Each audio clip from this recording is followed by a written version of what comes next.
Morning, my name is Jill Albin, and I'm the Executive Director for the Richmond Area Chamber of Commerce, and we want to welcome all of you today.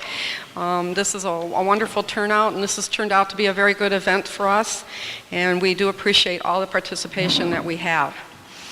At this time, I would like everyone to please stand, and we will do the Pledge of Allegiance, and then we will get started. I pledge allegiance to the flag of the United States of America and to the republic for which it stands, one nation, under God, indivisible, with liberty and justice for all. Thank you. Okay, I'm turning it over to you. Do you tell people we're moderating? Yeah. Oh, thank you, Jill. We are very pleased for the speaking lineup that we have ahead of us here today, which is a great representation of our chamber geographic region, which includes 2 counties, 4 townships, and the city of Richmond. And thus, this is the Richmond Area Chamber of Commerce. We will begin with our major sponsor. Okay. First of all, we couldn't do this without all of our sponsors, and we appreciate them. And again, this year, McLaren is our event sponsor, and we would like to thank them, and also to have the opportunity to introduce their brand new CEO at this. We'll have you talk in just a minute, Mr. Breezy, but Mr. Thomas Breezy. Oh. Not used to microphones. I usually have a big enough mouth without it. But Mr. Thomas Breezy from McLaren, and Dr. Schurner, who is also here representing McLaren.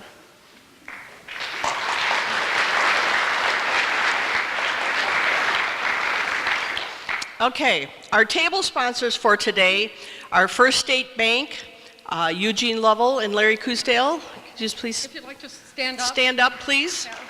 Please standing until we're all done. Laser Market, Yvonne and John Markle. Macomb County Farm Bureau, Cecil Shaner and Vice President Matt Pruse.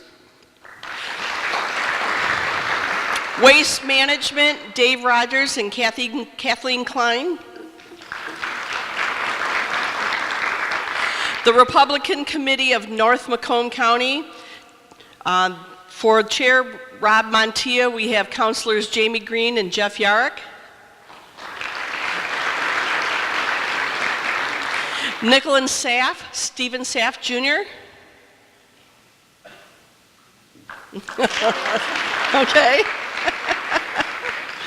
Richmond Lions Club. For President Tom Habel, we have Vice President Jill Konwinski and Treasurer Paul Otsby. Anderson, Eckstein, and Westrick, Roy Rose and Lyle Wynn. Yes Media, Joan King. The Macomb County Planning and Economic Development, for Director Steve Casson, we have Vicki Rad and Mike Connors. For Smart Transportation, Fred Barbrett and Jeff White.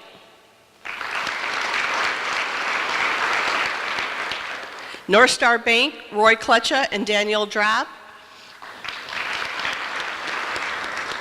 And new this year, we have Richmond Community Schools, Superintendent Brian Wamsley and Christine Furtaw.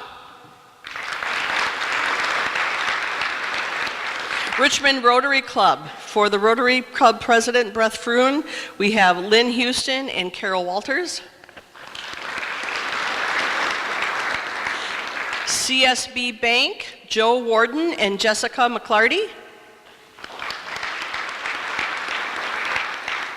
The Frank Law Firm, Jonathan Frank. Rizzo Environmental Services, Bruce Carpenter and Ed Hoover. And St. Peter Lutheran Church and School, Pastor Mark Haller and Principal Heather Haller. Thank you all for being table sponsors. We greatly appreciate it.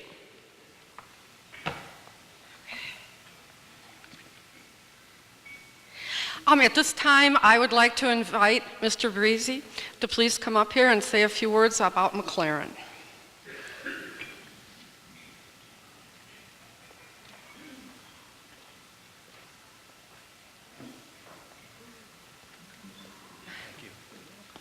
Thank you. Good morning, everyone. Just again, by way of introduction, my name's Tom Brissy. I have had the privilege of now serving as the president and CEO for McLaren Macomb for all of about 6 months. So relatively new to the organization, but I will tell you I'm not new to Macomb County. I was born and raised in Macomb County, bought my parents' home, and I raised my family in the same home. So resident of Macomb County for 46 years. For McLaren, it is really a true honor to be able to sponsor this event, and I thank you for giving us the opportunity and including us in your event today.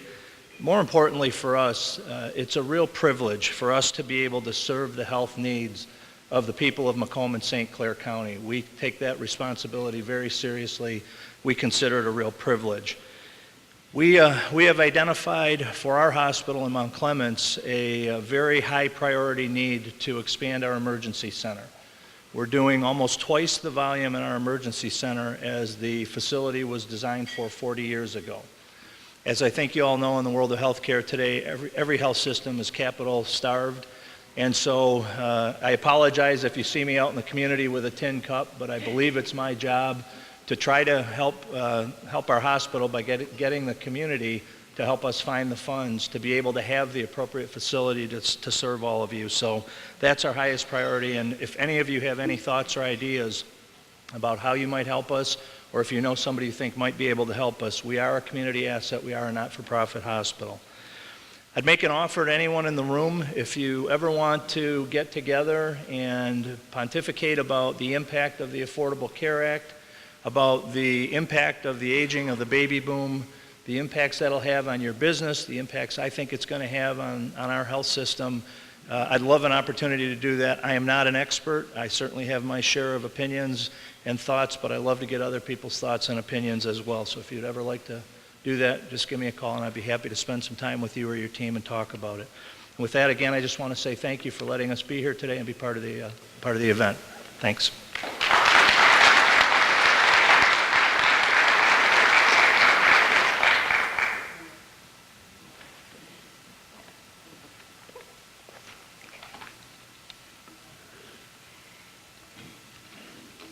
At this time, I'd like to share a letter that we received from the governor. He was unable to be here today, but he did send us a letter, and I'd like to take an opportunity to read it to you. It says, "Dear friends, it is a distinct privilege to join with the Richmond Area Chamber of Commerce in welcoming you to their 4th Annual Elected Officials Forum. Although I am unable to attend today, I look forward to continuing working with you in your efforts to reinvent Michigan. The Richmond Chamber's work to support and promote its business community has not gone unnoticed. Your efforts to attract and retain the best and brightest talent while building a more competitive workforce and business environment have been critical in our journey to reinvent Michigan. Your growth and success is a reflection of your strong chamber and the value you provide your members and the growing strength of Michigan's economy. I am confident that the work the Richmond Chamber is achieving today will continue to positively impact the people and communities of Michigan for generations to come.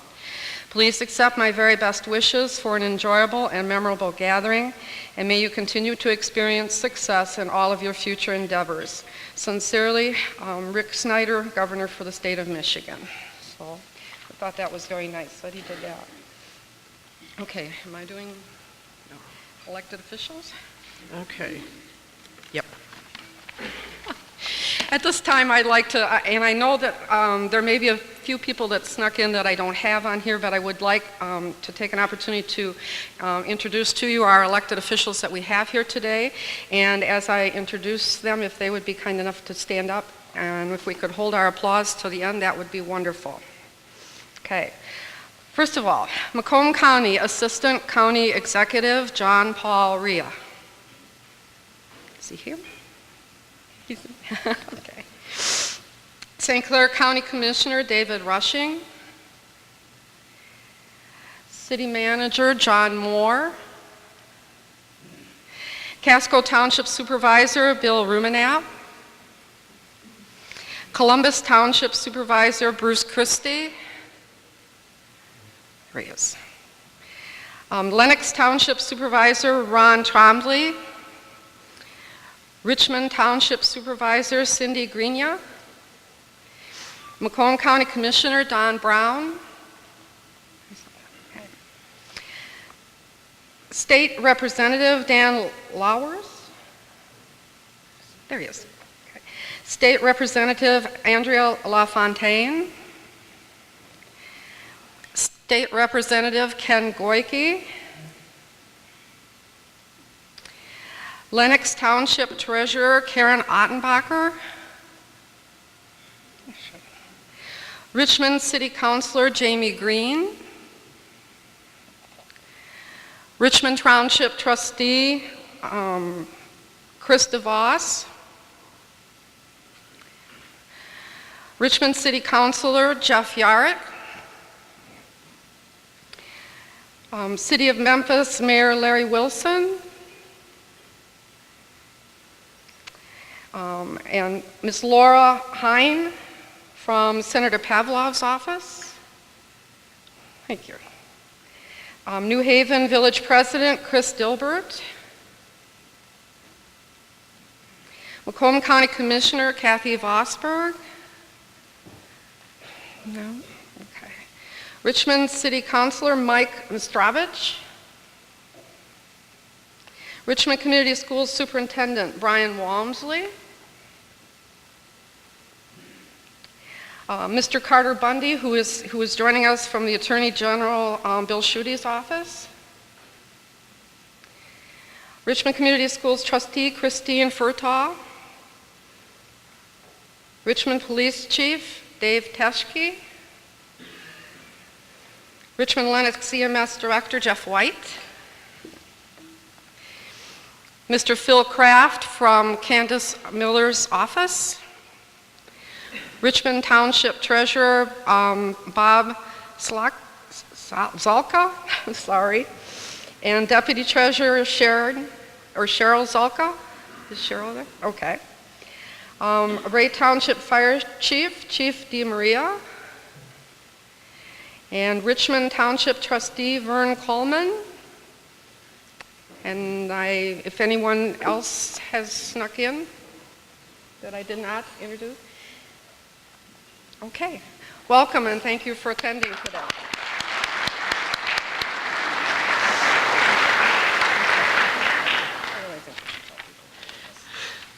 Okay, Judge LeDuc is normally our moderator for today, but he is sick. So, guess what? We get to be your moderators today. So, at this time, would all the forum panel members please come forward and be seated?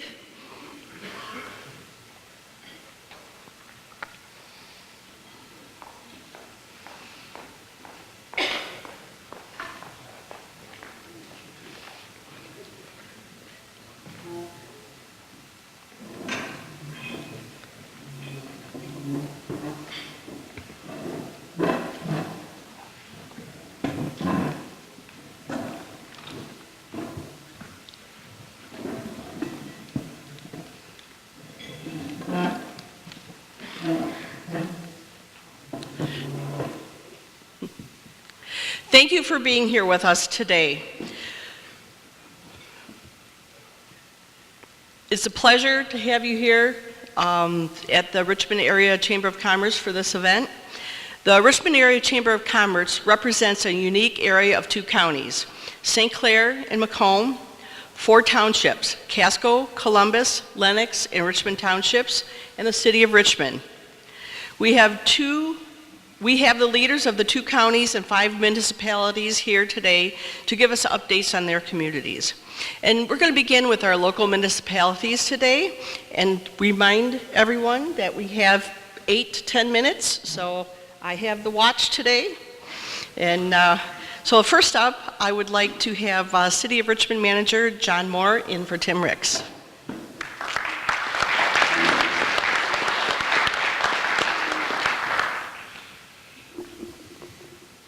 Thank you, Yvonne.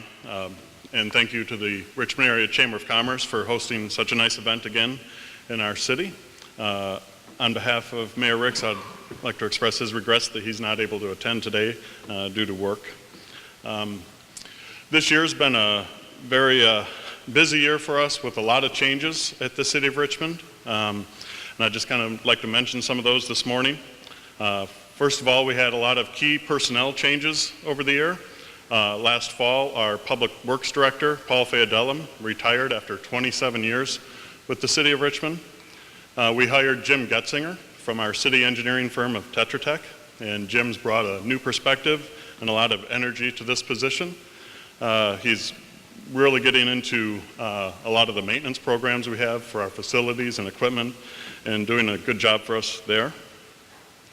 Next week, after 21 years, with the City of Richmond, our city treasurer, Marilyn Olson, will be retiring as well. We've hired Angel Hatfield to take her place. Angel comes to us with a background in accounting and auditing. And also, in the coming weeks, our city assessor, Lynn Houston, will be retiring. Lynn has been with us for 28 years. I know she's in the back of the room, hoping I don't dwell on this too long.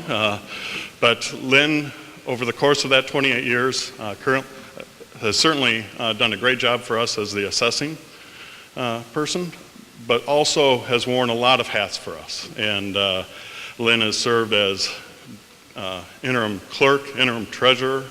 She's done building, planning, and will surely be missed. We're in the process of filling that position with Colleen Cargo. She's coming to us from Fort Gratiot Township, where she's worked at the assessing department there for 5 years. We've also just recently had some change on our city council. Jeff Goodar unfortunately had to resign due to work commitments. And at the last council meeting, our city council appointed Dean Roberts to fill that council vacancy. Dean ran last time in the council election and since then has been serving on our planning commission. So he's bringing a lot to the table too. Along with these key personnel changes, we're in the midst of some facility changes. Our City Hall and Police Post project is about halfway done. Phase 1 is completed, and the Richmond Police have moved into their new area of the building in the back where the state police used to be. These improvements for them include a new dispatch center that's state-of-the-art and will include a 911 system upgrade. And also a lot of the police facilities in that part of the building are greatly improved from where they were coming. Phase 2 is underway. If you go over to where the police used to be, it's just one big pile of rubble right now. But they're making way for City Hall to move over there. We anticipate that that project will be done in June and that we'll be moving City Hall over to that location. Once we're over there, it'll be much more convenient for our residents to visit the police post and City Hall.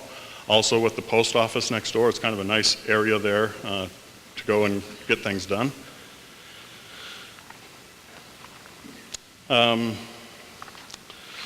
This year, our new city website has been well received. It's much more interactive with our residents. People can sign up for notices on emergency alerts, job postings, news flashes, things of that nature. For instance, a couple weeks ago when the train broke down in Richmond, people got emergency alerts on their email or on their text messages on their smartphones telling them which crossings were blocked and which crossings were open. So those people that had signed up for that emergency notification on their way home from work were told which crossing to go to. It's really easy to find that. You just go to our city website and click on the Notify Me button and just kind of follow the prompts and you can get those messages from us that will help you out. Also, our cable department has created a YouTube channel for us, and it's, if you just simply Google Richmond TV 12, you'll find our YouTube channel. All of our cable programming, such as the Breakfast This Morning, placed on there. We've also put up some of our fan favorites from years past, such as our Count Richmond programs. And since about 2013, about 14,000 people have viewed programs on that channel. The local economy certainly is going through some changes for the better. In 2014, our property assessments have gone up an average of about 8% in value. We've had last summer about 7 new homes built in Richmond, and we anticipate even more than that being built this summer. Also, we expect that the Elmhurst townhouse development will begin construction this spring over at the corner of Dow and Howard Streets. Our City Planning Commission and BZA have been very busy this year. The Planning Commission has approved several site plans. Most recently, they approved a 30,000 square foot expansion to the Chrysler dealer here in town. And our building department approved plans for a new renovation for the entire interior of the Kroger store. And we've had a lot of new businesses come into our traditional downtowns. So that's exciting to see, both in this North District and the Central near City Hall have a lot of new storefronts. We've also had some very preliminary discussions with an architect from Medlodge that may be looking at doing a large expansion to that facility in the city. Along with this commercial activity in Richmond, we're also maintaining the high quality of life. Our summer recreation brochure will be out in a couple weeks. Along with the pool and Camp Richmond programming there, you'll also see one of our popular programs is our partnership with Senior Helpers, who sponsors 3 concerts in the park each year. Those are growing in popularity. Also, the City of Richmond recently purchased additional property adjacent to Bailey Park. This is right across the street from our Historical Society, and City Council will be reviewing plans from our Richmond Historical Society on potential uses for this park, for this new property, and these may include an expansion of the Historical Society site. This year, our road project is Dow Street. It's a small residential street off of Howard, so it will not impact the business community with any construction through that. And we've also been working with our neighbors again this year. We've worked recently with Richmond Township on some cemetery issues and code enforcement, and I know Cindy's going to speak about that a little later. I know she's been emailing me earlier this week. So as I mentioned, it's just been a very busy year for us, a little bit hectic, but good things are going on in the city of Richmond. Thank you again.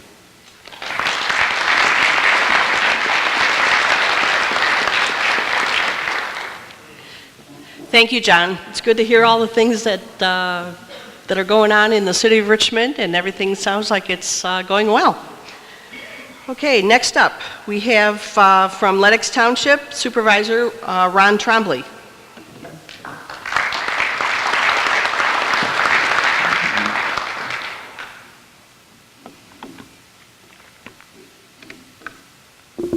Good morning, everyone.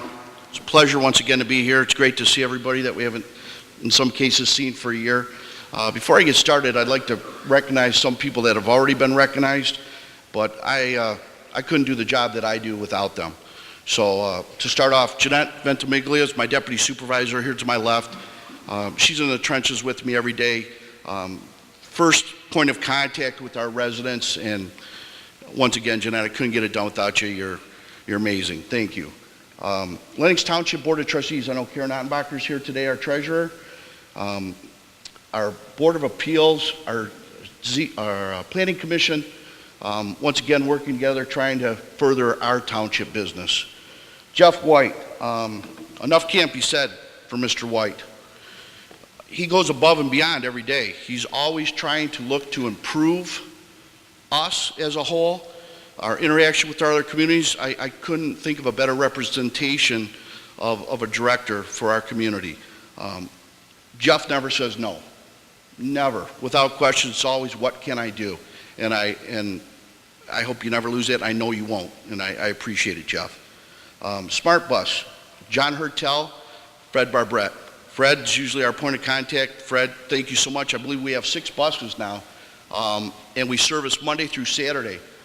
We have a great service where we can pick people up from their homes in our communities either take them to work, take them to their medical appointments, things they couldn't necessarily do, where they would be trapped at home or trying to rely on a relative or have great out-of-pocket expense to get the things done that they did. But it's been a pleasure to work with you, Fred, and another bonus, he's actually my cousin, and it's great to see him often.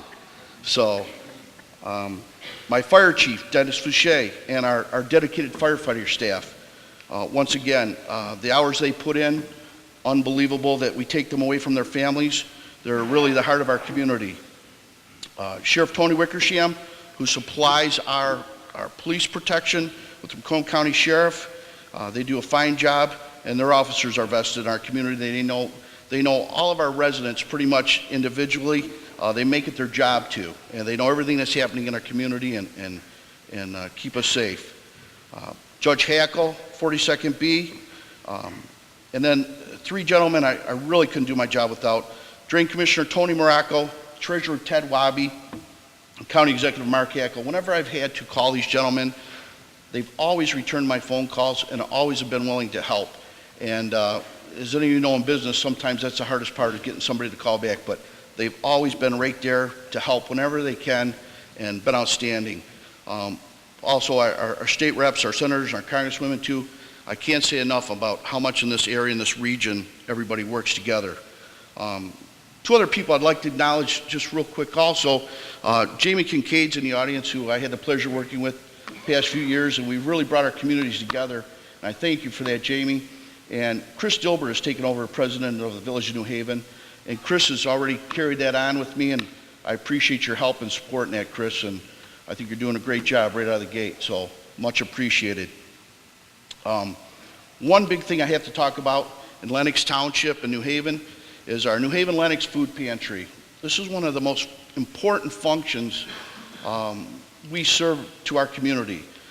Roughly a little over 2,000 people a year we provide food services for.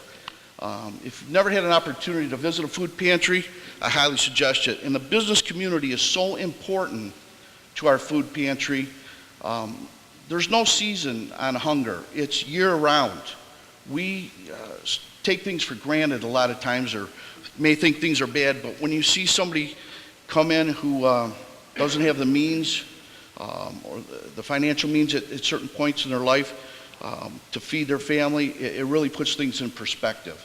I can tell you that. So our volunteers there, once again, just unbelievable the amount of hours they put in for our community. And I'd like to thank Dr. Keith Wunderlich with the New Haven School District. We've actually opened up the schools now, and first in the state, we're starting the child pantries in the school district so that if kids are in school, they start to learn how this works, and they can also get food from there. I believe there's a special thanks to the Richmond Rotary, who's really helped with that program. Once again, the kids learn what we teach them. And I think by showing them at a young age how this works, it betters our community. We take care of everyone in our community. So very proud of that. I'd like to highlight a few of the businesses in our community. And the first being waste management. I know I saw a couple of them I work with on a daily basis, Dave Rogers, Tom Horton, Kathy Klein. John Myers is not here today, and Chuck Cassie. But once again, for community events, second to none, step up, and the programs, on a daily basis, we turn negatives into positives. And our solid waste that goes there, our garbage, powers 20,000 homes a day just from the generating systems and plants they have in place. Their wildlife programs that they have in our surrounding areas, we actually, for the first time, and I noticed it a couple months ago, and I had to ask Kathy Klein, we have 9 eagles in our township now, where I've never seen an eagle before. So if you see one, let us know, but they're cruising around now, so it's quite a sight. Once again, it's just how much you guys step up to the plate. It's very much appreciated. McLaren Group, Tom, I look forward to really doing some more things with you. We appreciate your facility up here at the north end, Dr. Frasillo's group, and we have a new group coming on 26 Mile Road coming soon, Dr. Cavateo. And I was trying to think of an analogy that with government and keep it as clean as I could. And a lot of times in the business community, dealing with government is kind of like a rectal thermometer. It doesn't hurt much, but you just don't like it. I guess that's the best way to put it. So we want to make sure that when you guys come to us, we do everything possible we can. Sometimes we have some hoops to jump through, but hopefully we can work together and get through those things. We have a new warden at the correctional facility. Macomb Correctional Facility lies within our community, Warden Haas. And once again, turning things that might be perceived as a negative into a positive, we actually have them help out with our food pantry. They grow food on site for us, and that was getting involved through prison liaison meetings. It's been a great experience. The prisoners actually feel value and know that there could be a possibility for change in them when they come back into society. So little things like that, they do work. A couple of our new businesses that have come, I don't know if anybody's realized, we have the Dollar General that's just opened up on Gratiot. Please support their business. We're still working on the agribusiness part of our township, the Mucci Group. It's been around 3 years of hard work, and they assure me they're still coming, but it's been a slow process. We also have been talking to McDonald's preliminary, trying to get a McDonald's restaurant on the Bay River 26-mile road corridor. One of the best parts is getting to market our community, the dynamics of Lenox Township. It's pretty much country living with city conveniences. Our town hall is the first LEED certified green building in the state of Michigan. And that's kind of one of our themes is the green initiative. We have the best, I will argue this point with anybody, we have the best hub location in the state of Michigan.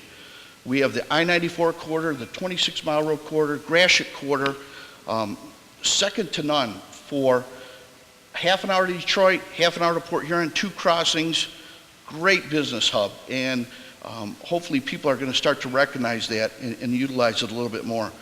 A couple of the other things is large parcels that are available with sewer and water. Our big box opportunities are huge in our area. It's there and ripe for the picking. Some of the best hunting for deer and turkey and waterfowl in the state. The guys that live around here, they know. They don't like to talk about it a lot because they like to keep it to themselves. But our area is fantastic for the sportsmen. Our population is roughly about 5,800 for Lenox, about 4,600 for the village of New Haven, which lies within our borders. Last year, I told you, I gave you another analogy, like if you have a frog to eat, don't look at it too long. Well, we didn't look at it too long, and we ate it, and it wasn't pleasant due to the economy, the reduction in our costs for our housing. But just like John Moore said, his city prices are coming up. Our township prices have come up now. Our values have risen. Our residential averages have come up 15%. We're extremely happy with that. Business commercial, 4%, which I feel will even grow more with the availability of our sewer and water. So we hope that'll just keep improving. I think it will, and these are opportunity times. Our roads, that's always a big issue with us, and it's a big topic right now. Our limestone preservation program, in coordination with the county, has been working. At 10% cost, we can't pass that up. We are able to establish 3 miles of improvement in our township every year, and with the ditching program and the help of Bob Hopner, it's working very well. Pleased to report. And I'd like to give acknowledgement to the guys at the New Haven Yard for the Road Commission. Once again, they really feel part of our community. I'd like to talk once again about the opportunity in Lenox Township. Right now, it's like being, after this hard economy we just came out of, it's like being on the ground floor. This opportunity exists. We are still one of the most reasonably priced areas in Macomb County to come to buy property. So many times you hear that, I wish I would have done this, or I wish I would have done that as a businessman. Now's the time, because trust me when I tell you, they're coming, prices will rise, and those opportunities can slip by. So get in on the ground floor if you can, and we'll be happy to work with you. For the business people that don't know this area, I can tell you the people who grew up here, our workforce, our kids, they know the value of hard work. We all grew up knowing or appreciating that getting a job was a privilege. That's not lost out here. We realize the simple things. Most of us, they just want a fair wage with a decent job that we can take care of our family. And it shows daily out here. That's first and foremost our families. As supervisor and a business owner, I understand that paycheck just doesn't show up every week. That the other business expenses just are not met easily. It's a struggle. We have to do whatever we can to make it happen.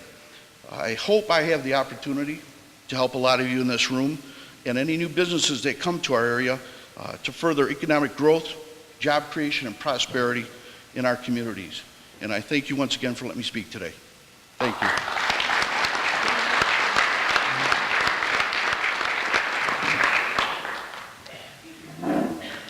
Thank you very much. Our next speaker today is Richmond Township Supervisor Cindy Grenia.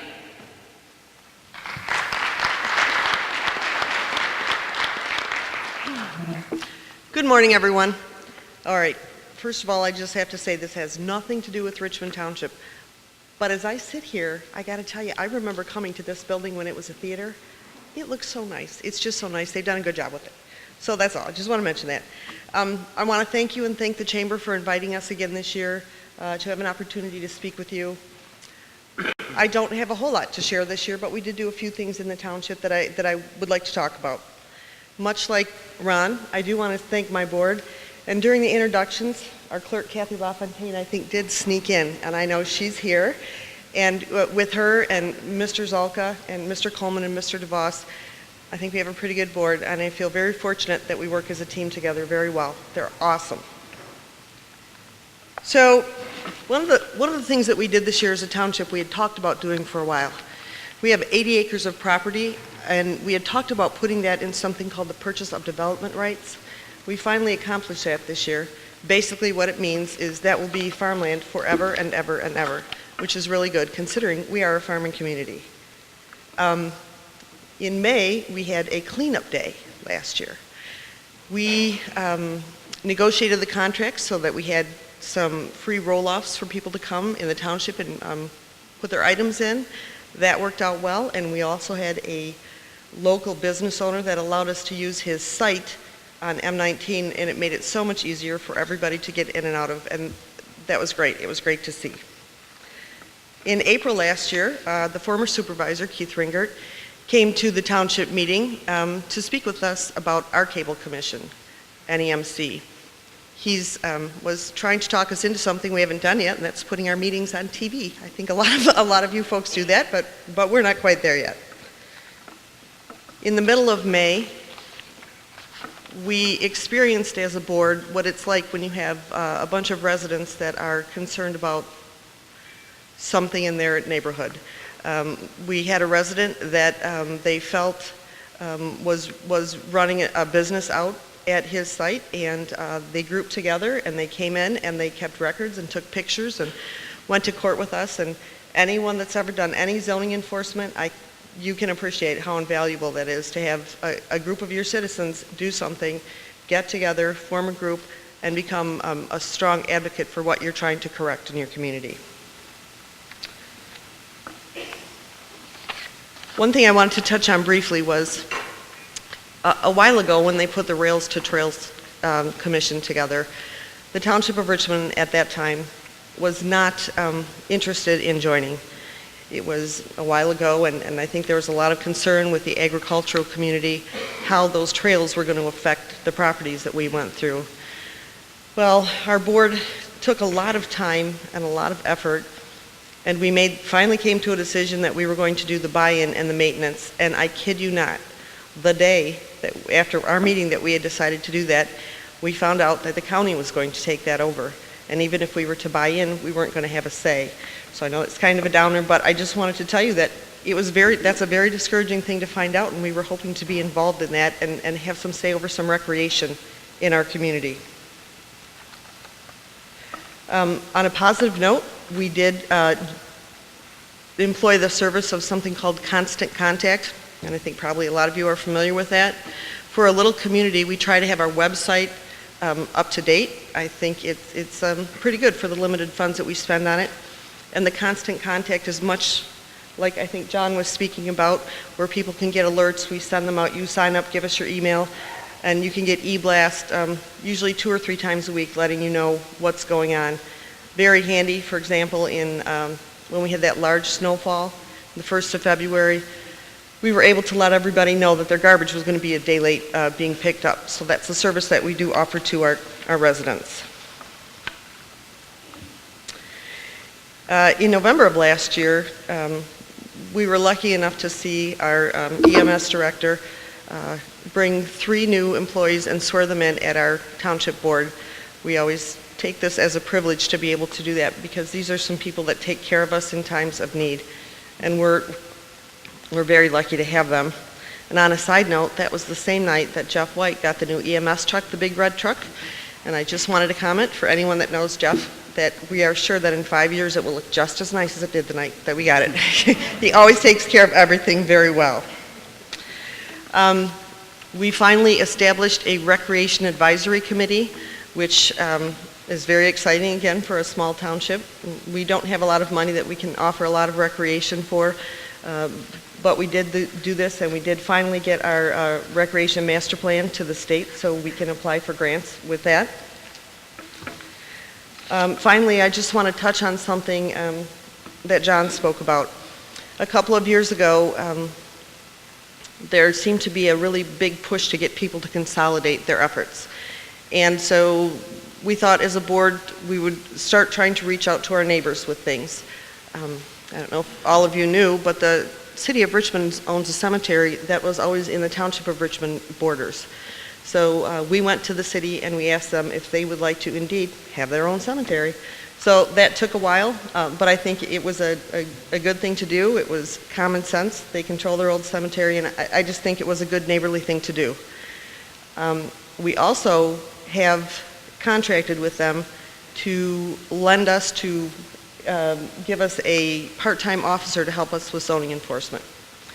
Currently, our clerk and one of our trustees and our zoning enforcement person will go out to any site, no matter dangerous, not dangerous, however, and they take pictures, serve tickets, and we felt that it would just be a good idea if we could have someone come with them that actually was in a car, had a badge, had a gun. It would be, probably be taken much more seriously. So we actually signed that agreement a couple of months ago, and we're excited to see how that's going to work. And that's all I have. Thank you so much.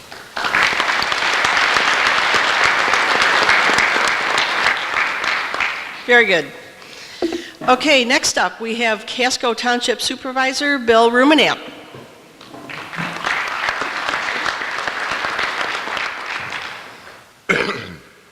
Good morning. As you notice, I'm the only one that doesn't have a pack of papers to carry up here because I'm very short on speeches. But I would like to thank the Chamber and the sponsors for hosting the event, and I'm certainly glad to be here. Casco Township is very rural, and we are fortunate that we do get along very well with all our neighbors, everyone here, and some neighbors on the other side. And we share things like fire departments. They do an excellent job with Richmond. We have EMS, Richmond Lennox EMS. They do an excellent job with the ambulance service. And anytime I call any of these communities, they're always more than cooperative with helping us. And that's about as good as it gets. Because we're so rural, we don't have a lot of the programs that, like Mr. Trombley has in Lennox, because he has Gratiot running right through the middle. He has water and sewer. We don't have any of those things. So we're very limited on the industrial and commercial because you can't open a restaurant without water and sewer. And even an industrial site is very hard to do without those utilities. But other than that, things are very good in Casco. Financially, we're great. We have a bunch of projects lined up for this year as far as bridges and roads that were planned last year. Some have been planned under federal money for 3 years, so that's going pretty well. I guess I don't have a lot more to add. So the bright point would be that I'm going to make it very short because nobody will. You know, I could list off a lot of things in Casco, but you know, we're just who we are, and our basic goal in Casco is to give people in Casco the best quality of life they can have in the country. And we're a bedroom community and agricultural. And that's what people want, and we do our best to give them that. We try to help the township, and except for me, all the other members of the board have been on well over 20 years. So there's been a long continuity, everybody remembers everybody, and if you go back far enough, most of them are related somewhere. So it works out pretty well. So that's about it. I was a little optimistic because last year John brought in a pack of papers this thick, and they were only that thick. But then Mr. Trombley had a whole pad. I thought, this is bad. So, but other than that, it goes good. Everything's going good in Casco, and we appreciate all our neighbors because they certainly help us out if we request it. And I had to take a shot at Mr. Trombley just for fun. And thank you for having me.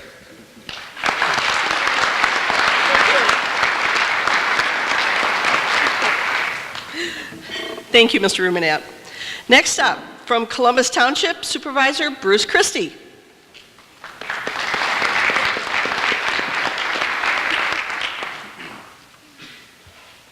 Good morning. Thank you. Thank you to all the sponsors and the Chamber for inviting me, and to all the other speakers that spoke. Ron stole my whole speech, but I wrote a few things. But thanks to everybody he said thanks to. I'm Bruce Christie. I'm Columbus Township Supervisor. Some of you might also know me from the B&D Sunoco station in Memphis. Things went pretty good in Columbus last year. The board's been working well together, and I don't want to jinx myself, but that's an accomplishment because it was hard when I first started out to get to know the people on the board and to work with them and to just try to accept ideas and not just do what I wanted to do. But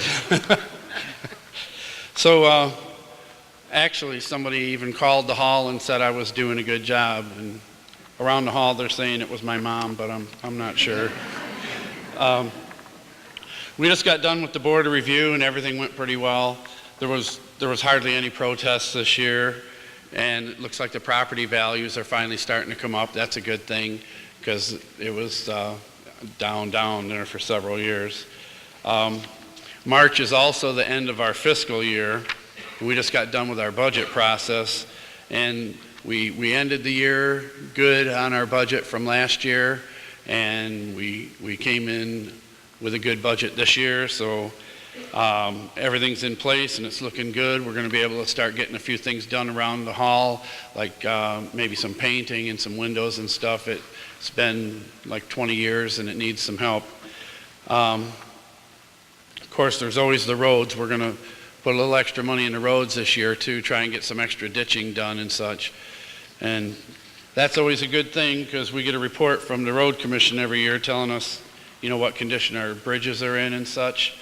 And ever since I was first in office, there's been these 3 bridges that we're responsible for that have been bugging me, and finally we're getting 2 of them replaced this year, and the third one is on schedule. It's going to get federal money, and it'll get taken care of in 17. So there's a primary road bridge also that's on Gratiot that's going to cause a little headache, I'm sure. Going up Gratiot, near the Bell River Bar, there's one that's going to get replaced, and that's going to, I'm sure, cause a few headaches for people getting routed around. But it'll be good when it's done. So out of the 3 bridges, by 17, all of them will be taken care of. Our primary road bridge will be done. And at that point, probably every bridge we have, according to our map, will be good for several years to come. And it's almost time for the gravel haul, and so we're working on that now. We've done our road tour, and we have a map where we try to, every third year, spread it out so that we end up hitting all the roads. And we're making progress on that with the ditching we've done. We got some of our key areas where the roads were really rough every year, and we got them taken care of in the past 2 years, and now we got three main spots we want to take care of in the ditching, so that once we get the drainage going, the roads will clear up. Especially you get the trees out of the ditch and the sunlight can hit the roads, and they'll dry up pretty good. So we keep chipping away at that, and we'll keep going and see how them roads turn out, but they are getting better. And speaking of chipping, there was this chip seal thing that the road commission does, and they did it last year on Gratiot Road from County Line up to Palms, and the year before that they did some on Palms Road between Rattle Run and Gratiot, and I think the year before that they did on Wales Center Road. And I got to tell you, the first time I ever saw that happen, I drove on it, and there was, gravel on the goo that they put down, and I was like, whose genius idea was this? This is terrible. But I mean, actually, after it packs in, it really does good. It seals those cracks, and it keeps them from busting up worse. And I'm really impressed that for the money you spend, it's not a retire or nothing, but it does a good job. And the Enbridge pipeline's all wrapped up. They're all done through our township. I'm sure they're still going wherever they're going, but at least our area is starting to heal up. And then along came ET Rover, and for a while there it looked like we were in trouble. But thank God they came to their senses, and they're going to use an existing pipeline. And so there's like 5 or 6 counties that I think that don't have to worry about that they're going to use what's coming through already. Columbus County Park. They've been doing upgrades there. We have a county park right on Ballman, right by the township hall. And there's a beautiful lodge there. I don't know if you've ever been there, but they're adding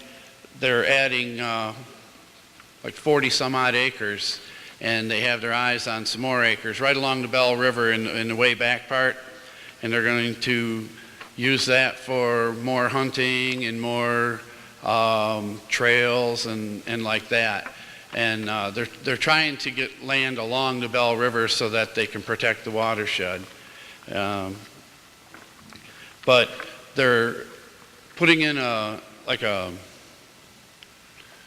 observation deck off of the lodge where the sledding hill is, for the parents can sit up there and watch the kids sled or just relax. And then off to the side, they have a plan to put in a big playground there of some playground equipment and stuff so that the kids can come there. And the park's really turning into a jewel, and people are getting some good things going there.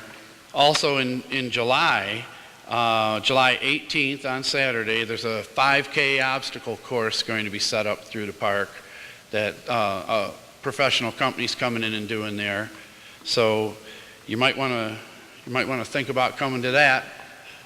And then speaking of parks, Columbus has also this Bell River Park that's right off of Gratiot. The board has been looking at, and we're just in the planning stages of it, but we're looking at maybe running a trail along the river, putting some benches in and such, maybe a pavilion or a swing set or something. We're looking to do something there, and any ideas are welcome because we're still planning it, and we'd like to at least start improving it and then build off of a little bit each year to do something else with it. And another place we've made some changes is in the blight issue. That blight issue is another one of them things that always bothers me about how situations get like that and why people just leave them like that. and they don't seem to care. So we've made a couple of changes in our ordinance to give the ordinance officer a little more authority to go after the hard cases. There's certain hard cases that just no matter what you say to them or however you talk to them, they don't want to do anything. They like it like that. Their wife usually doesn't like it like that. But we gave him some extra authority to be able to write. He can write misdemeanor tickets now, and it carries a higher penalty. So he can do it in a graduated system now where he can start out just talking to them and then write them a civil infraction and bump it up to a misdemeanor. So, I mean, they see as you're going that we mean business and we want to get it cleaned up. But, you know, most people, all you have to do is just point out the problem and say there's an issue there. And, you know, they usually know there's an issue there and they take care of it. So we have been getting some progress since we've changed our ordinance, and it is making a difference. It's slow, but it's happening, and so far it's working, and we're liking it. So, all in all, things are good in Columbus. I've enjoyed the relationships I've been able to make with a lot of you people, and I hope I'm here for a while in the future. Thank you very much.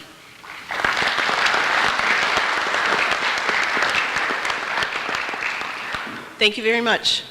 Okay, right now we're going to move to our county governments. We're looking pretty good with time here.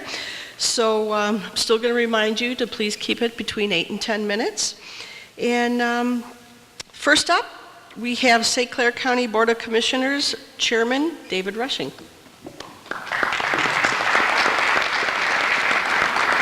We'll need to correct a little of that. Jeff Bohm is our chair. I'm here taking care of Jeff, so he gave me the job to speak in front of you.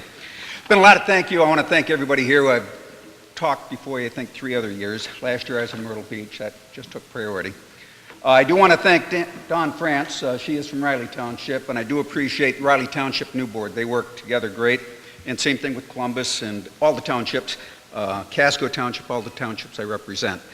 I represent District 6, which is 6 townships, Ira, Riley, Wales, Casco, Berlin, and Columbus. Also half of the city of Memphis, and 1 house in Richmond. I'm not sure where that house is, but I appreciate them voting for me.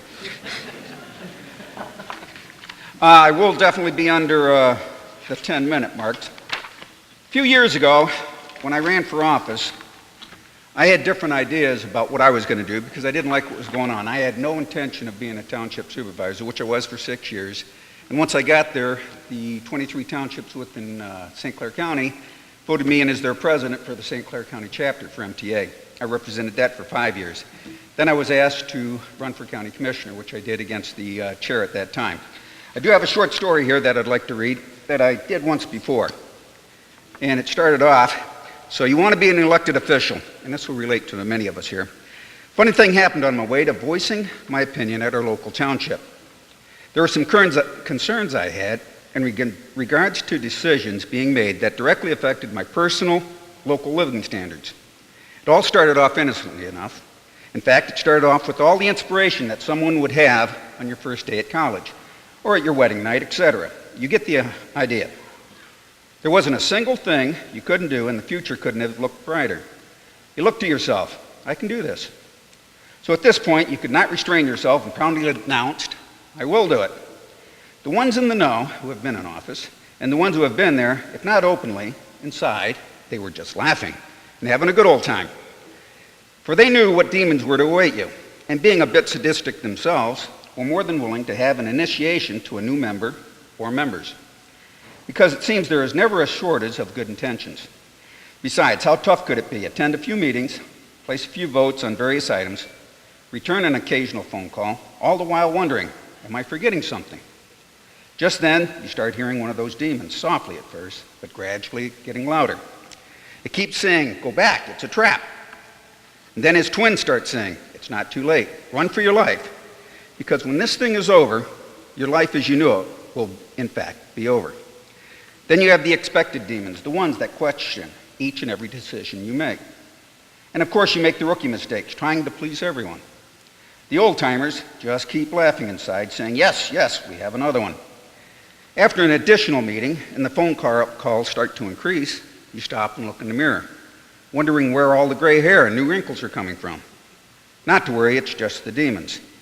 Throw in the concerns for expenses and budget items that may have been overlooked or cost less, and the unforeseen items that may have not been accounted for.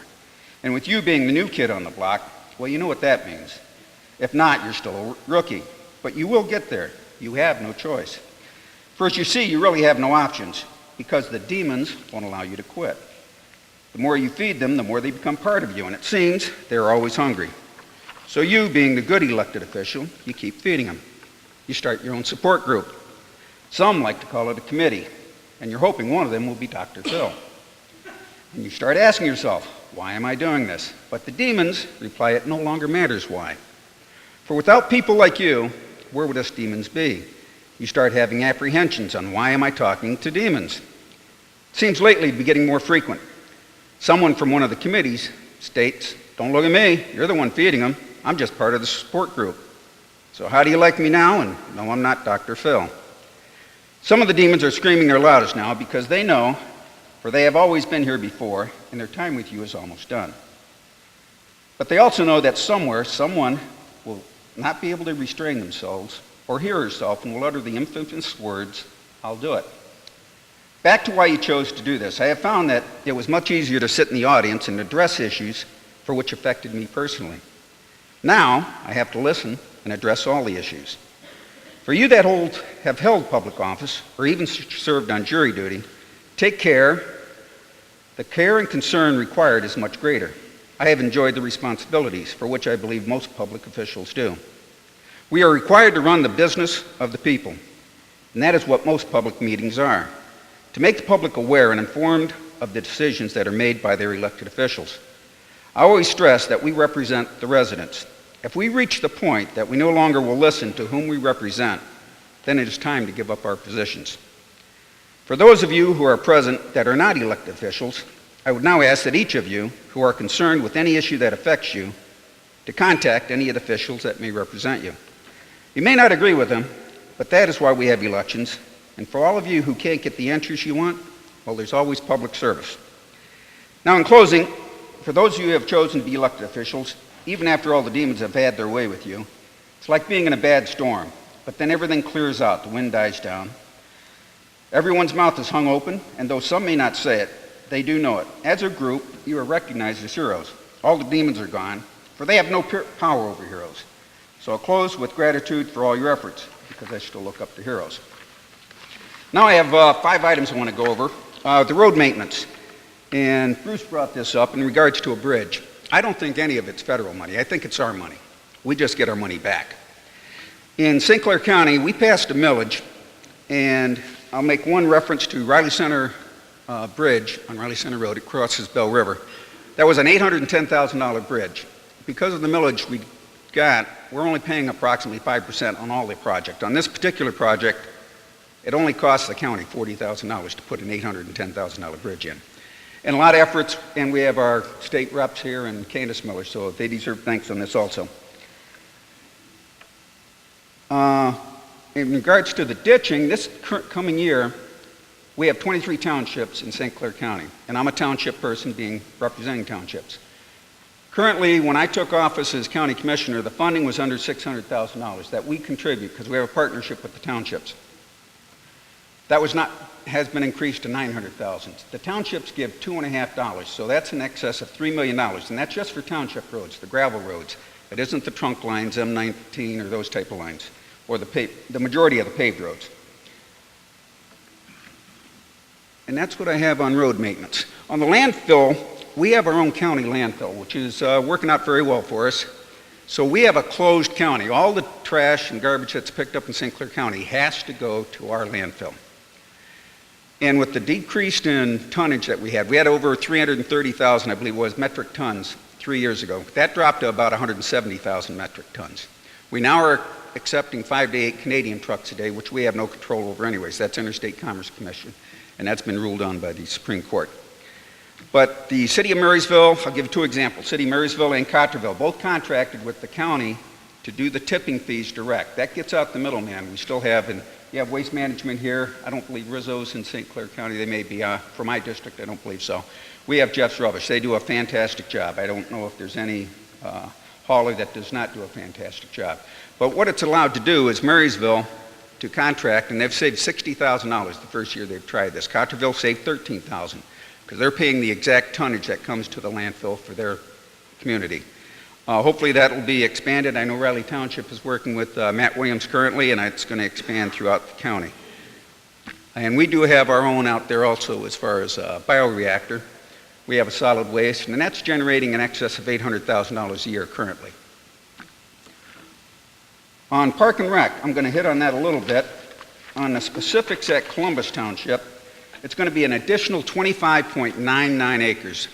And that's going to be, I believe, on the south side of Bell River, right along the railroad tracks, and that was a non-buildable piece of property. We've been trying to get that property. And if you're in the county, you have to give a fair price. You can't overpay for something.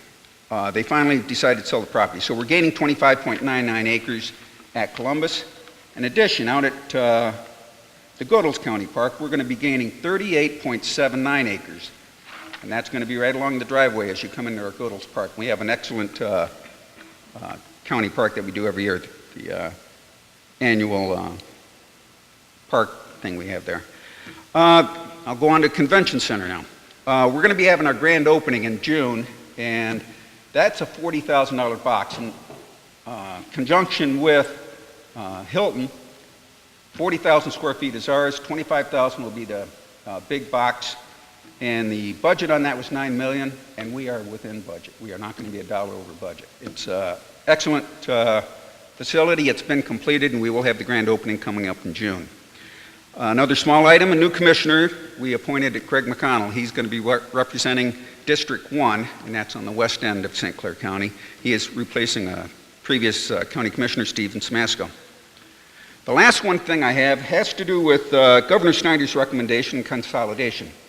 It has to do with dispatch service. When I took office, we were charging the city of Port Huron and many municipalities within St. Clair County. We have 31 municipalities. What we have done with the help of all 7 commissioners, because we believe it's in the best interest of all residents within St. Clair, is to provide dispatch services free. It's been saving, when St. Clair, or City of Port Huron had it, their cost was in excess of $600,000. They now don't have to pay anything. And we've done that across for everybody, except for Clay Township. An offer has been made, and we're going to be looking at this in 2020. It's when the current contract ends. But an offer has been made out to Clay Township. They're currently, from what has been forecast, is that they're spending $300,000 a year. That does not include maintenance cost. So if, when this takes effect, potentially, if they want to go with the county, they can save between $3 million to $5 million over a 10-year period of time. And I believe that's all I have. So thank you very much.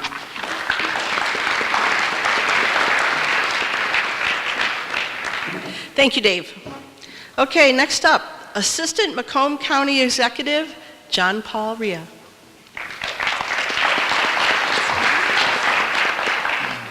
Good morning, everyone. I just want to thank the Richmond Area Chamber of Commerce and our sponsors this morning for the incredible hospitality. It's always good to get out to Richmond. Dave, this is my first week on the job, and that story you read me, bad storms, rookie mistake, demons. I'm not going to sleep for a couple weeks, so if any of you need to get a hold of me, just call me at any time.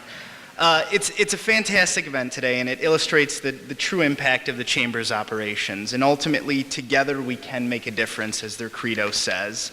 Being here among some of the county's greatest municipal and institutional partners showcases some of the incredible strides that we are taking together in helping one another with our many, many missions and charges.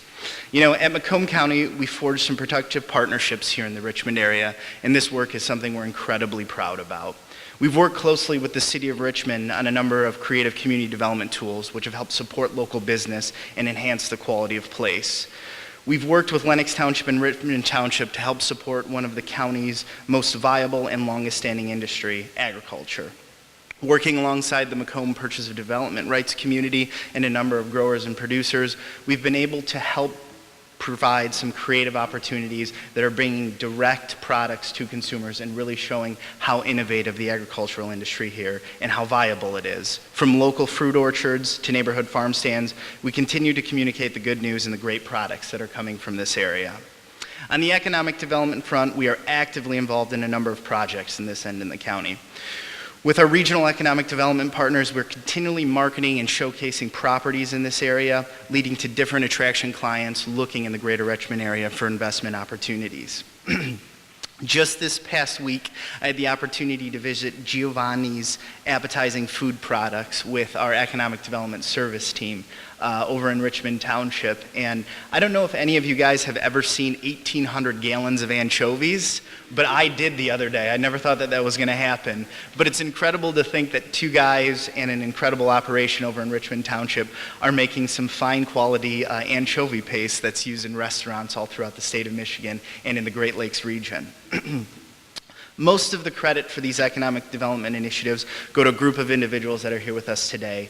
Our Economic Development Service team at the Macomb County Department of Planning and Economic Development, Vicki Rad, Mike Connors, Camille Silda, Jack Johns, and Jim Ahi.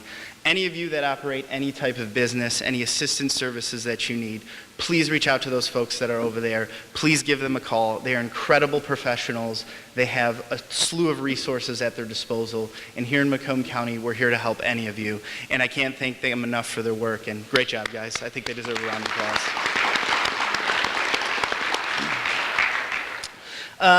Now, at a local event, anytime that anyone from us from the county show up, I believe we're contractually obligated to talk about Make Macomb Your Home.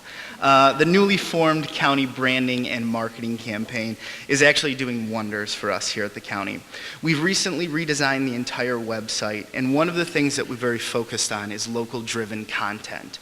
On the new website, and I encourage all of you to visit MakeMacombYourHome.com, you will see full community profiles that not only showcase vital statistics and demographic information about the counties and our communities, but also showcase a number of destinations in each one of the communities. And a new feature that we started doing, we've started sourcing local information through blog content, which has been really, really great. So we're looking to showcase local businesses, creative partnerships, parks and recreation destinations. If any of you are interested in engaging this site and being one of our partners, please feel free to reach out not only to myself, but also our Planning and Economic Development Department, and we can definitely get you guys in the mix. Moving forward, Macomb County is here to help. Regardless of the opportunity or challenge, Executive Hackle is committed to expanding our partner network, and making this a better place for all of us. Whether we're looking at investing in public safety through communications upgrades, or looking at parks and recreation destinations here in Macomb County, we're invested and we're ready to work. Again, I want to thank the Richmond Area Chamber of Commerce for facilitating this event today, and I appreciate the opportunity to speak. Thank you.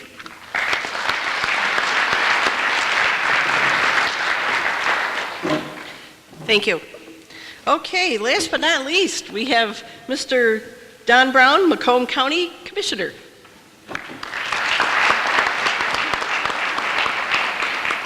Thank you, and thank you for inviting me and maybe participate in this great event. It's something that's looked forward to by many people, and it gives opportunity for all of us local officials who sometimes don't get as much playtime on the local media, an opportunity to tell you what's going on in the community, and we're glad to be here. Macomb County is doing very well, but the county's budget is balanced. Last year, our budget from the previous year to this year, this current budget year, was flat from one year to the next. Kept expenses flat, which is pretty amazing. It's the first time in my tenure at the Board of Commissioners where that's actually happened. And that also speaks to the reason why we've always had a AAA bond rating, the highest bond rating you can get by any financial service. One of only 3 counties in the state of Michigan have a AAA bond rating, and one of only 40 counties in the whole country that had a AAA bond rating. That wasn't until the city of Detroit went bankrupt. And when they went bankrupt, through no fault of our own, we lost the notch on the bond rating. So we've got a AA plus bond rating. Still good, everything is the same, but just because of the dynamics, the way the financial industry looked at the region with Detroit filing the bankruptcy, we lost a slip on our AAA bond rating. We are committed to trying to get that back, but really it's out of our control. And hopefully as the city of Detroit improves and with the good leadership they have now down in the city, We're optimistic as that city continues to recover from their past problems, that will hopefully bring our bond rating up to the AAA plus that we've always had. But because we have excellent finances, because we've been well managed for many decades, quite frankly, we have the ability to take care of some problems that have kept up on us and many other government agencies across the country, and that's the issue of the unfunded medical liability that many communities have. We've always paid our costs as we've went along to pay for the costs of our retirees, but just like the Social Security system, more people are retiring than are paying into the system. Expenses of health care, double-digit increases year after year. It became a burden, and if that burden continued, we wouldn't be able to be paying our normal cost, our annual cost. So the county did something that was rather remarkable and not unique, though. We decided to bond for the full cost of our unfunded liability and put that in an investment trust, similar to what Oakland County did a few years ago. That will enable us to continue to make payments for our current retirees well into the future and make sure that all new obligations going forward will be honored. That'll all be done under the existing revenue stream that we currently have at the county. We wouldn't have to raise taxes. It'll be done with our existing revenue. So that's going to protect the taxpayers now and in the future, that the promises made to our retirees will be kept, but it will also be kept within the budget constraints that we have now with the money that we're presently given by the people of the county to operate. So that's a really important thing that's happened, and that's really going to help us get back to that AAA bond rating, that the best bond rating you can have as an indication of our financial stability. And so that's important. We're doing some other things in the county because of the financial recession that we went through a few years ago, the Great Recession. We deferred a lot of maintenance on buildings, just like we do with our own homes. When our money's tight, someone's laid off, or we've lost a job, or whatever reason, we've deferred maintenance on our own homes. Well, the county, we did that a lot too in the last 8 years, putting off things that needed to be done. Well, we're now in a position to start addressing those issues and going forward and putting money and investments back in our buildings and infrastructure and IT that needed to be done. You all may have heard about the big fire we had at the old county building, the old county building, built in the 30s. That whole fire gutted that whole building. That whole building is being cleaned out and basically remodified for future use and get another 100 years out of it. But that was expensive. It was about $12 million of expense to repair that building, and the insurance paid a good chunk of it, but we're still going to add some more money into that and rehab that building. We're also revising the courthouse. We're moving the probate court downtown to the other courthouses so that all the county court operations will be consolidated. That was an idea, the initiative that Justice David Viviano, our former Chief Judge of the court and now Supreme Court Justice, advocated when he was here in Macomb County, and that's going to be happening now as well. Parking is an issue coming into downtown Mount Clemens, and what we are doing now as part of our downtown investments is going to be building a new parking structure on the south end of our campus by 10 South Main, where the new county administration building is. Right now, it's just a flat parking lot. There's some meters out there, and there always seems to be never enough parking. Well, we're going to take care of that, and we're going to be putting a 2-story parking structure in there. It's going to have about 570 spaces available so that people can park in there. No meters either. You just come in there, first serve, and you can park there for free and get in to take advantage of the county business you need to do and not have to worry about getting a ticket. And so those are major investments, but again, they've been postponed for a long time as we've suffered through the recession that we've had recently. Infrastructure is an important issue, and roads is on everyone's mind. We've got the tax proposal coming forward, and people of Michigan are going to decide how they want to pay for road improvements. Because the county doesn't have unlimited road funding, we've had to prioritize how we fund our bridge repairs. So the county of Macomb initiated some time ago. We replaced 56 bridges in the north end of the county with a program that we partnered with the old road commission with. Today, last year we replaced about 5 bridges in the north end of Macomb County as part of an ongoing maintenance program. And we have inspectors who go out and check the bridges and make sure they're going, and we'll take care of the worst ones first. Well, one of them slipped through this year, and now we have an issue where we have the bridge on 32 Mile Road was on our watch list. Well, it accelerated to the point we had to close it. And obviously anybody up here in the north end know about that's a major east-west road. And it's going to be about $2 million to fix that bridge. And the road commission presently is contracting, and we'll have a temporary bridge put in there hopefully by June to open that road back up, to limit the traffic. I have some weight restrictions on it, but it'll allow traffic to go back and forth and open up that road so you don't have to take the detours we're now presently experiencing. Right now, our engineering department, the Rook Department of Roads, is engineering a solution right now, and that bridge will be built as soon as they can get engineered and contracted out. Probably, I don't want to say time, hopefully maybe next spring we'll be able to get that bridge constructed and get open fully. But the bridge will be open this summer, and they'll be able to get through 32 Mile Road, but your trucks may have to take a different route. Also, speaking about roads, as was mentioned before, the county has a program with the Department of Roads. The limestone program is important for many of our townships. My district, which represents most of northern Macomb County, I've got more miles of gravel road than paved roads, right? So limestone program has been an important program we've been doing for, I think, maybe 5 years, where the community has the option to pick up 3 miles of a limestone on the road only for 10% of the cost. That's a good thing that the county of Macomb has offered to the communities, and we're going to continue that going forward. And limestone's the next best thing to pavement out here in the north end, and it's an efficient way to do things, and we're going to continue that. As well as we've added some staff in some of the service centers to help them do the jobs that they need. I mean, there's a lot of work done, and generally don't have the manpower or the equipment necessary to do it as quickly as we'd like to, but the bridging, the ditching, and the grading and so forth, and the snow plowing and so forth like that will continue to be, it's always been done well, but it'll be done even more efficiently and maybe not as much of a burden to our employees that we have out there. We've got great men and women in the Department of Roads, and I think that we can all understand this last winter and the winter before that, we've had good service. We've had no problems with snow getting off our roads or our roads being maintained. It's never perfect, but until we get an adequate road funding system from the state of Michigan that provides us adequate road funding protection, we're going to have to do the best we can with the money we have available, and we've been doing a good job with it, but we'll see what the election brings, and if that fails, hopefully the legislature can get back on it and put something there that will bring a meaningful solution to us so we can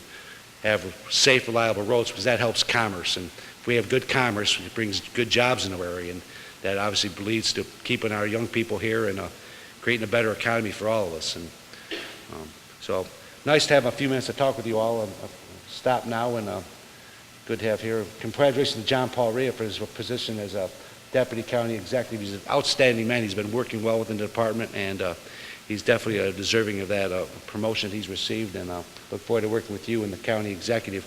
You know, people are saying, well, how is the County Executive form of government? I still get that question once in a while. How is it working? The old Board of Commissioners went to the County Executive and the power sharing arrangements. It's really worked out well. We now understand the rules and how we're to operate with each other. We've got systems in place that communication is always the problem with most relationships, and those communication problems have been cleared away, and we've got a good working relationship now with the Board of Commissioners and the County Executive's Office, and we're working together on the same page to move the county forward. And that's a credit to everyone involved in the process, and I look forward to more of the same so we get the taxpayers of this county the government they deserve. So thank you very much, and I'll talk to you all soon. Thank you.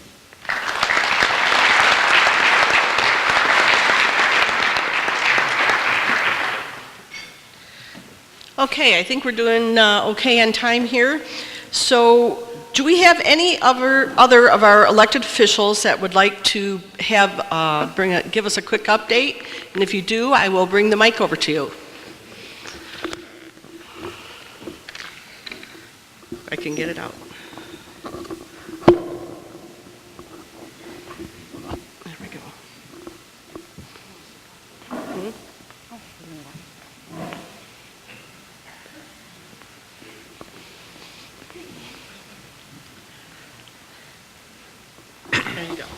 Thank you very much, everybody, and I want to mostly thank the voters that put me in office to do this job for the people in the state. The big burning question going on that I want to just kind of, give an update is the Proposal 1 coming up in May. Right now, officially there is no Plan B, but believe me, we as legislators are working on a lot of different other avenues if this does not get through. But the focus of it right now is if the proposal passes, then the ills will be taken care of. But I'm a realist, and I don't see how this is going to pass. So a lot of our colleagues are working on other issues to make sure that it's going through, to get some type of a program together to solve it. But it's a huge, huge problem. Even if it passes, there's 110,000 miles of local roads and 10,000 miles of, trunk line roads. So the funding source is still not going to be fixed under PA 51, and we have to do something about that. It's a huge problem. Moving on to another subject is another major update that's being worked on right now is to try and have all your local communities on your, public notices so that you can go to electronic. The representatives in here, we've been working on some amendments and stuff so that some of the smaller communities can still use the local mail, or the newspaper system if it's for the free advisors or what have you in that area. But it's been a huge cost on public notices, so you guys keep your eyes on that as local officials, because that's probably something that's going to pass and come through. So there are a lot of other issues are being still looked at and worked upon, and I want to give accolades to my colleagues in this room, Representative LaFontaine and Representative Lowers. Their outstanding representation for our area of Southeast Michigan, which usually does not get much accolades at all across the state, because when they start talking about Southeast Michigan, it's usually Detroit. It's either Detroit or Oakland. And I refer to us as the redheaded stepchildren in Lansing, but we are working together and we're making a lot of progress. And feel free always to talk to your representatives and senators as well, because you got a good group of people and we have your best interest in mind. So thank you.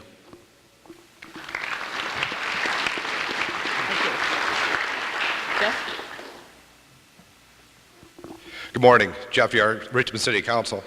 I think it's important to bring up something that's been in the media recently, and it's gotten the north end of Macomb County some bad attention. Unfortunately, there was a horrible tragedy with April Millsap being murdered on the trail. And appreciatively, the family wants a memorial on the trail. And the Trail Commission heard their concerns, and there was a little bump in the road between the Millsaps' ideas for what they want as a memorial and the vision for the trail.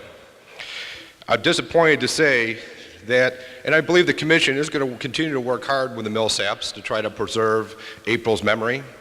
But I'd like to read a quote from Mark Hackle in the paper that said, "We're going to make it better and make it right, and by we, I mean me and the staff here at the county," Hackle said. I'm extremely disappointed that Mark decided to take this horrible tragedy and make it an opportunity to push his own political agenda of conquering the trail. I'll just say this, as the city of Richmond, as one member of the commission, I think we are supportive of memorializing April's memory. But it is my hope that in the future, every tragedy isn't going to be an opportunity for Mark Hackle to push his own agenda. Because in Richmond, we're statesmen, and we're about doing the best for our citizens and not advocating our own political positions.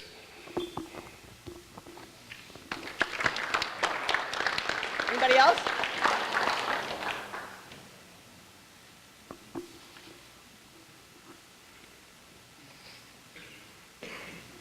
Good morning. I'm here to talk about Richmond Community Schools. It's an exciting day for our district.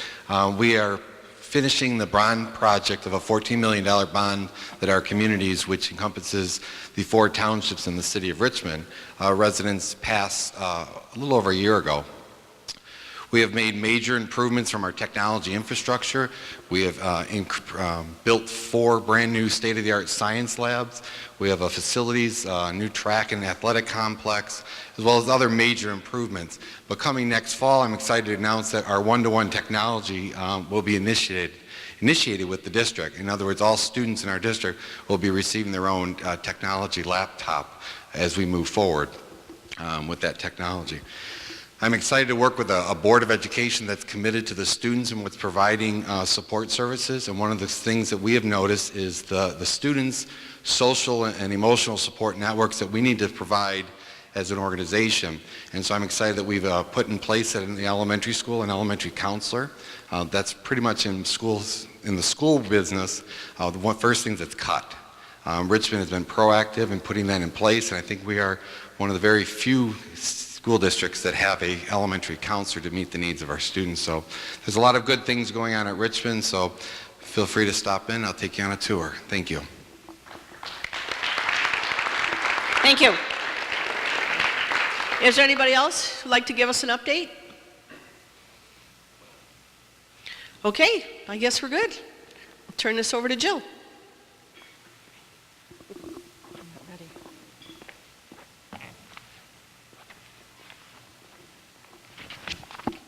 That's okay, I'm not going to say a lot.